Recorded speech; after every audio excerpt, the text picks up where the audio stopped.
जानेवारी ते 20 जानेवारी दरम्यान कृषी प्रदर्शन होणार असून कृषी विज्ञान केंद्रामार्फत कृत्रिम बुद्धिमत्तेच्या सहाय्याने शेतकऱ्यांना प्रशिक्षित करून कमी खर्चामध्ये अधिक उत्पादन देणारी ऊसाची शेती विकसित करण्याचा देशातील पहिला प्रयोग बारामतीमध्ये प्रत्यक्षात करण्यात आला। देशभरात छोट्या शेतकऱ्यांनी हा प्रयोग प्रभावीपणे राबविण्यास त्याने कृषी अर्थकारणाला गती मिळणार आहे आणि उत्पन्न वाढीस मदत मिळणार असल्याने शेतकऱ्यांनी याचा लाभ घ्यावा असं आवाहन करण्यात आलं।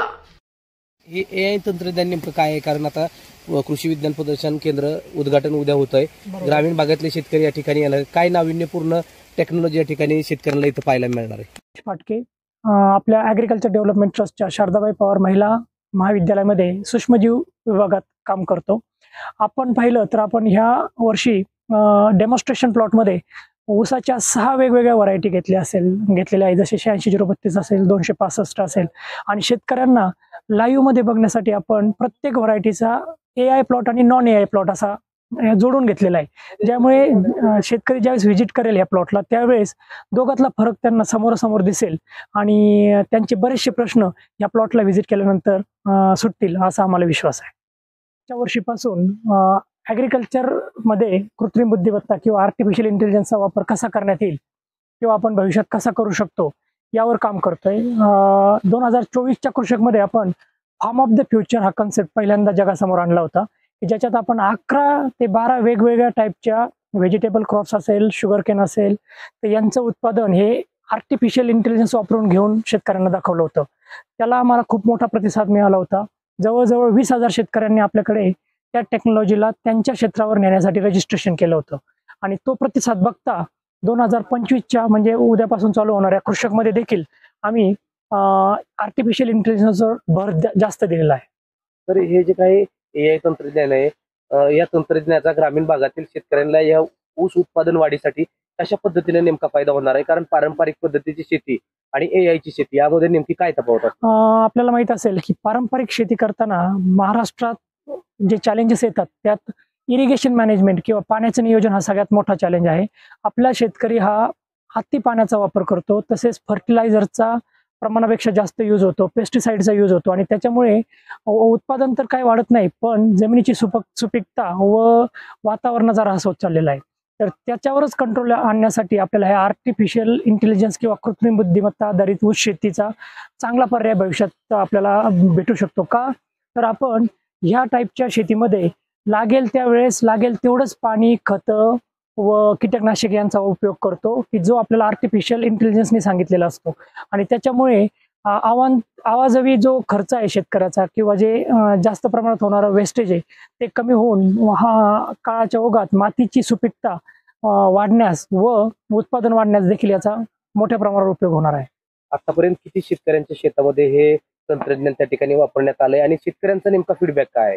2024च्या यशानंतर आम्ही 1000 शेतकरी सुरुवातीच्या टप्प्यामध्ये निवडण्याचा संकल्प केला होता। त्या आधारित आम्ही महाराष्ट्रातील ऊस शेती करणारे प्रोग्रेसिव्ह फार्मर किंवा आपण म्हणू प्रगतशील शेतकरी निवडले होते आणि त्या शेतकऱ्यांच्या 1 एकर क्षेत्रावर आपण आपली ही टेक्नॉलॉजी ट्रान्सफर केलेली आहे। त्याच्यात आपण त्यांना वेदर स्टेशन्स प्रोव्हाइड केलेले आहेत, सॅटेलाइट सपोर्ट दिलेला आहे आणि सेन्सर दिलेले आहे।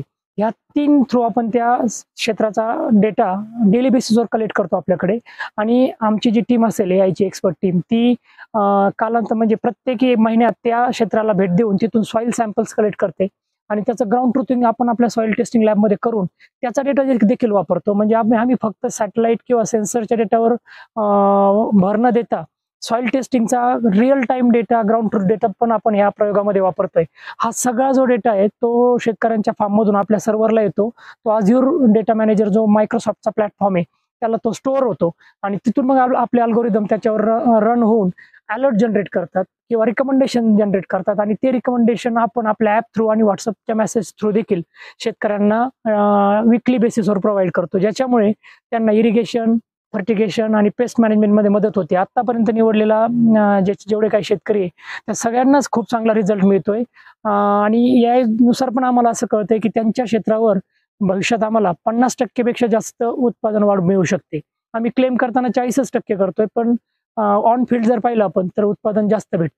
पारंपरिक शेती करताना शेतकरी साधारणतः उत्पादनाचा विचार करतो, त्याच्यातून मिळण्याचा नफ्याचा विचार करतो बरोबर. आणि या नफ्याला साठी लागणारा खर्च किती आहे ह्याचा देखील विचार करतो. बरोबर. हे AI जे तंत्रज्ञान आहे हो. हे शेतकऱ्यांना वापरायचं म्हटल्यावरती कशी कॉस्टिंग असणार आहे आणि हे तंत्रज्ञान शेतकऱ्यांना भविष्यात परवडेल का? बरोबर आहे. तुमचा हा जो प्रश्न आहे तो खूप साऱ्या शेतकऱ्यांना पडतो ज्यावेळेस आमच्या प्लॉटवर व्हिजिट करतात. पण आम्हाला त्यांची जी ही शंका ही दूर करण्यातच आमचा मुख्य रस आहे. का तर आमच्या मागच्या वर्षापासूनच्या या शुगर केनच्या प्रोजेक्टमध्ये आपण शेतकऱ्यांकडनं खूप कमी पैसे घेतलेले आहेत. बाकीचा सगळा खर्च इनिशियली संस्थेकडनं झालेला होता आणि नेक्स्ट इयर पासून आपण क्लम करतोय. म्हणजे एका गावातील 25 शेतकरी जर असतील जे आमच्या ह्या प्रोजेक्टमध्ये एनरोल करत असतील तर आपण त्यांना एकच वेदर स्टेशन देणार आहे आणि सेन्सर सपोर्ट आणि सॅटेलाइट सपोर्ट हा आपण त्यांना वेगवेगळा देणार आहे. त्याच्यामुळे खर्च हा प्रत्येक शेतकऱ्यामागे खूप कमी येणार आहे. पण आपण जर उत्पादन वाढ पाहिलं किंवा पाण्याची बचत पाहिलं किंवा खतांची बचत पाहिलं तर ते त्याच्या कम्पेअरमध्ये खर्च काहीच नसणार आहे आणि 30 ते 40% ओव्हरऑल खर्चात तर कमी आम्ही करतोच येतो प्रत्येक सायकल मागे क्रॉपच्या.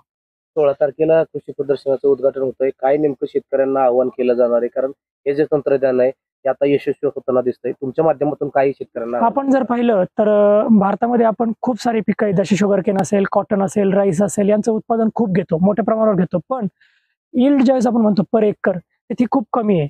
तर आमचं ह्या कृषीच्या माध्यमातून शेतकऱ्यांना एकच आव्हान असेल की तुम्ही आमचे प्लॉट बघा, तुम्ही आमच्या AI ची शेती बघा. फक्त ऊसाचंच नाही तर भविष्यात आमच्या वेगवेगळ्या क्रॉपसाठी AI तंत्रज्ञान वापरायचा मानस आहे आणि हे वापरून तुम्ही शाश्वत शेतीकडे जाऊ शकता. तुम्ही कमी खर्चात चांगलं उत्पादन देणारी शेती ही भविष्यात ह्या तंत्रज्ञानाच्या माध्यमातून करू शकता.